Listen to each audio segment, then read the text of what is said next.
Era una de esas mañanas en las que el mundo parecía más pesado de lo habitual.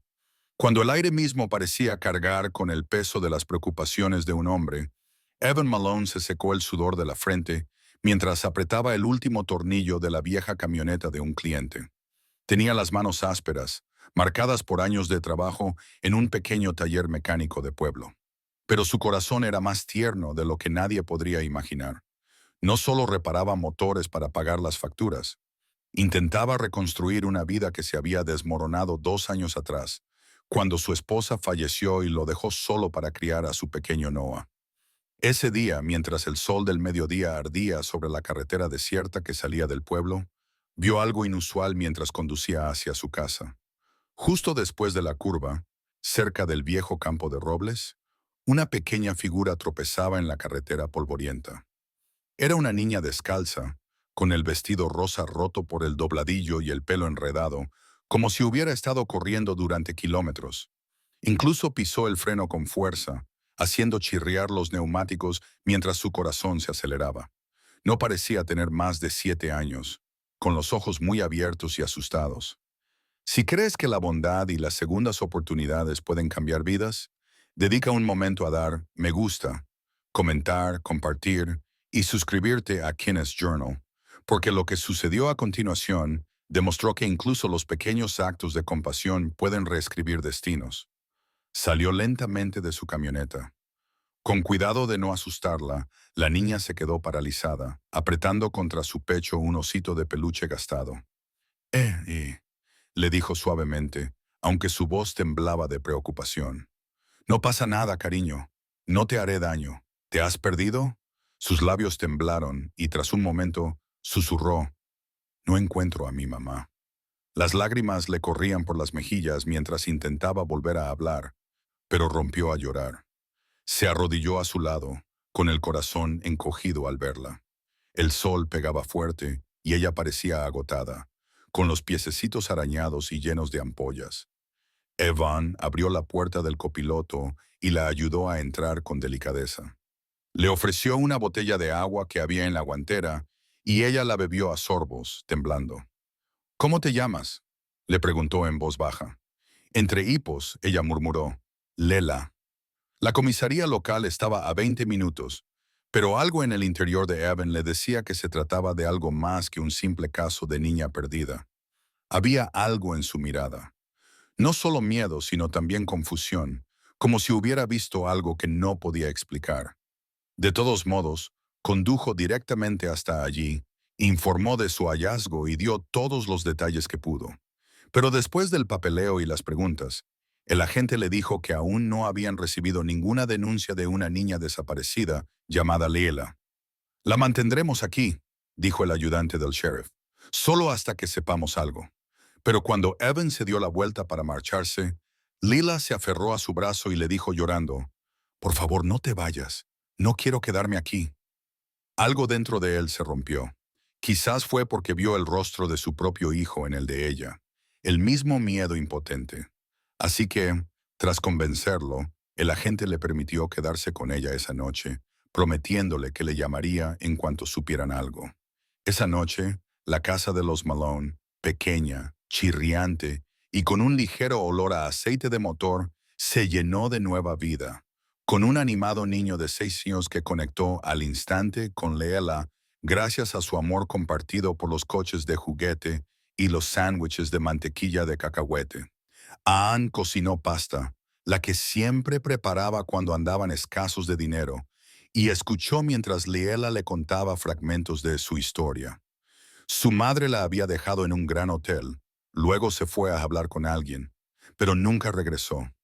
Leela había esperado, asustada y sola, hasta que estalló una fuerte discusión cerca y salió corriendo. Evan no podía quitarse la inquietud del pecho. Algo no cuadraba. ¿Qué clase de madre dejaría a su hija así? Y sin embargo, cuando Leela se quedó dormida en el sofá abrazando a su osito, él solo vio inocencia, no abandono. Esa noche, mientras Noah roncaba suavemente en la habitación de al lado, Evan se sentó junto a la ventana, contemplando la luz de la luna que se derramaba sobre los campos. Su mente repasaba el pasado. Las noches en las que había mecido a su hijo lloroso hasta que se durmiera, el dolor de perder a alguien a quien amaba, y ahora esta extraña niña que parecía haber aparecido en su vida de la nada. La mañana siguiente trajo consigo el caos. Dos SUV negros se detuvieron frente a la tienda mientras Evan trabajaba bajo el capó. Hombres trajeados salieron y otearon la zona como si estuvieran en una misión. Entonces apareció ella, una mujer con blusa blanca y falda gris pizarra, cuyos tacones repiqueteaban contra el pavimento. Su presencia era imponente pero frágil, sus ojos buscaban algo. Desesperada, levantó una foto. ¿Ha visto a esta niña?, preguntó a la recepcionista con voz temblorosa. Evan se quedó paralizado al oír el nombre de Lila. Salió, manchado de grasa y cauteloso. La mujer se giró y por un momento el tiempo pareció detenerse. Su rostro era llamativo, pero su expresión estaba fracturada por el dolor. ¿La has encontrado?, preguntó con lágrimas en los ojos. Él asintió lentamente. Se llamaba Vivienne Hartley, directora ejecutiva de Hartley Innovations, una de las mujeres de negocios más poderosas del país. Al principio no tenía sentido. ¿Qué hacía una multimillonaria en un pequeño y polvoriento pueblo buscando a su hija desaparecida? El contraste entre ellos no podía ser más marcado. Ella era riqueza y elegancia. Él era suciedad y sudor. Pero cuando vio a Leela correr hacia sus brazos, aferrándose a él como si lo conociera de toda la vida, el rostro de Vivian se suavizó. «Gracias», susurró con voz quebrada. «No tienes ni idea de lo que has hecho por mí». Pero ocurrió algo extraño. En lugar de llevarse a Leela inmediatamente, Vivian dudó.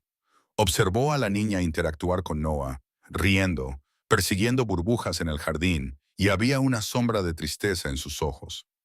Más tarde, cuando se sentaron a la pequeña mesa de la cocina, confesó una verdad que Evan nunca habría imaginado. El marido de Vivian había muerto en un accidente aéreo meses antes y desde entonces su mundo se había derrumbado bajo el peso de las reuniones de la junta directiva, los inversores y los buitres que intentaban hacerse con el control de su empresa. Había confiado en su asistente para que cuidara de Liela durante una hora mientras atendía una llamada de emergencia y cuando regresó, ambas habían desaparecido. La asistente se había esfumado, dejándola aterrorizada y llena de culpa. Durante semanas, contrató a investigadores privados y suplicó a la policía que le diera pistas. Laya era todo su mundo, la única luz que le quedaba tras la tragedia, y perderla casi la destruyó. Evan escuchó en silencio, con el pecho oprimido por la empatía. «Ahora está a salvo», dijo en voz baja. «Eso es lo que importa». Viven asintió, pero su mirada se detuvo en él un momento más de lo esperado. «Se te dan bien los niños», dijo. «Me recuerdas a alguien que conocía antes de todo esto». Su voz se apagó, cargada de recuerdos. Los días siguientes se difuminaron en algo casi surrealista. Viven se quedó en la ciudad para completar los trámites legales. Durante ese tiempo, visitaba a menudo, llevando pequeños regalos para Noah y agradeciendo sin cesar a Evan. Lila, sin embargo, se negaba a separarse de él. Todas las noches se escapaba de la habitación de invitados del hotel y llamaba a su puerta, preguntando si podía ver a Noah. A la tercera noche, Viven dejó de resistirse y se sentó con ellos, observando a su hija reír junto al humilde mecánico que le había dado paz. Una tarde, mientras arreglaba un pinchazo en la entrada, Evan vio a Viven de pie junto a la valla, observando a los niños. El viento le agitaba el pelo mientras sonreía, una sonrisa genuina que parecía haber estado enterrada durante años. «¿Sabes?», dijo, «solía creer que el dinero lo podía arreglar todo. Construí imperios, compré islas, controlé salas de juntas, pero nada de eso llenó el silencio de mi hogar». Hizo una pausa, con la voz temblorosa. «Usted encontró a mi hija, señor Malone, pero quizá también me recordó lo que se siente al ser humano». Él no sabía qué decir. No estaba acostumbrado a momentos como ese, que le hacían sentir dolor y esperanza al mismo tiempo. Cuando llegó el momento de que Viven y Leila regresaran a la ciudad, la despedida fue más dura de lo que esperaba. Leila abrazó a Noah con fuerza y le susurró, Eres mi mejor amigo. Luego se volvió hacia Evan, con lágrimas en los ojos. Gracias por encontrarme. Viven le entregó un sobre cerrado y le dijo en voz baja, por favor, ábrelo cuando estés solo. Su coche se alejó, dejando tras de sí solo una estela de polvo y silencio. Esa noche, después de acostar a Noah, Evan finalmente abrió el sobre.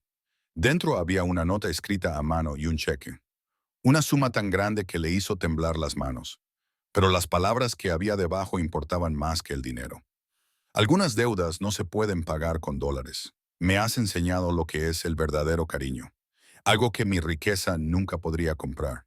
Me gustaría ofrecerte un puesto en Hartley Innovations, gestionando nuestra nueva fundación automovilística para familias desfavorecidas. Está en la ciudad, pero se proporcionará alojamiento. Creo que personas como tú pueden cambiar vidas. Vivian Hartley se quedó allí sentado durante mucho tiempo, mirando el papel, sin saber si llorar o reír. No era solo una oferta de trabajo, era un salvavidas. Era una puerta que se abría a un futuro que nunca había imaginado posible. Semanas más tarde, Evan y Noah se mudaron a su nueva casa en las afueras de la ciudad, un barrio tranquilo lleno de césped verde y sol. Comenzó su nuevo trabajo, utilizando sus habilidades para ayudar a familias con dificultades a reparar sus vehículos y encontrar trabajos estables.